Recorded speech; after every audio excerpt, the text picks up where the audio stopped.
Hello, dear friends, welcome. In my previous classes, we have discussed phrase and clause. Clause, a part of a sentence and it is a group of words and there will be a finite verb and a subject. It has meaning and it will be part of a sentence. Look at the sentence, we know that the sun is hot. Here in this sentence, you will find two parts. We know, this is the first part, and another part that the sun is hot, it is the second part. So first part and second part, they have meanings, and here we, this is a subject, and that the sun is hot, this is another subject. There no, it is verb, and is, it is also verb. In this way, in this sentence there are two parts. The first part, it is known as clause, and the second part, it is also known as clause, because these are the two parts of the sentence. And this first part, it is independent. When it is independent, this is called principal clause or main clause or independent clause. And when the part depends on other part, that will be called subordinate clause or dependent clause.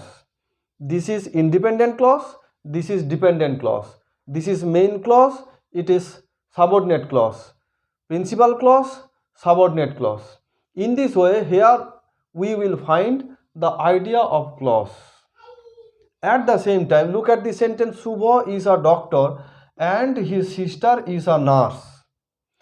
This sentence, Subha is a doctor, Subha is a doctor, it is a part, and his sister is a nurse, this is another part.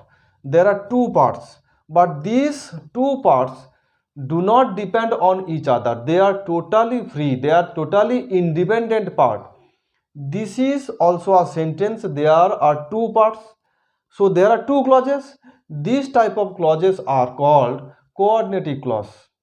Okay, therefore we have come to know three kinds of clause. First one, principal clause or independent clause. Second was subordinate clause or dependent clause. At the same time, we have come to know there are two parts and these are also clauses, they are coordinating clause.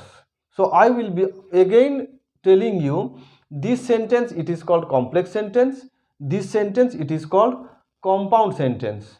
So in complex sentence, there will be subordinate clause, at least one subordinate clause, and in compound sentence, there will be all coordinating clauses.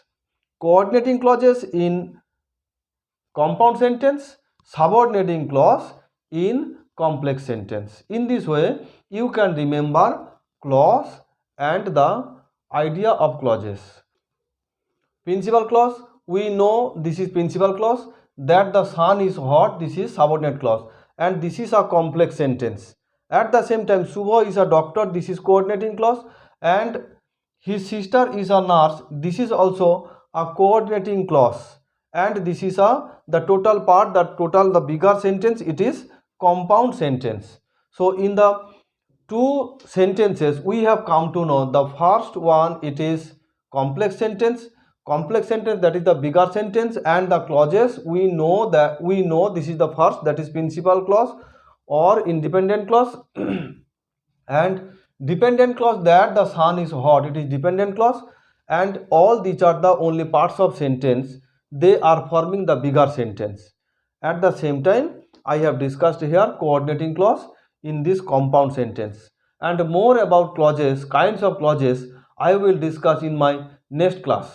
So remember to subscribe the channel so that you can learn more about clauses, kinds of clauses, and exercise on clauses. Thank you all.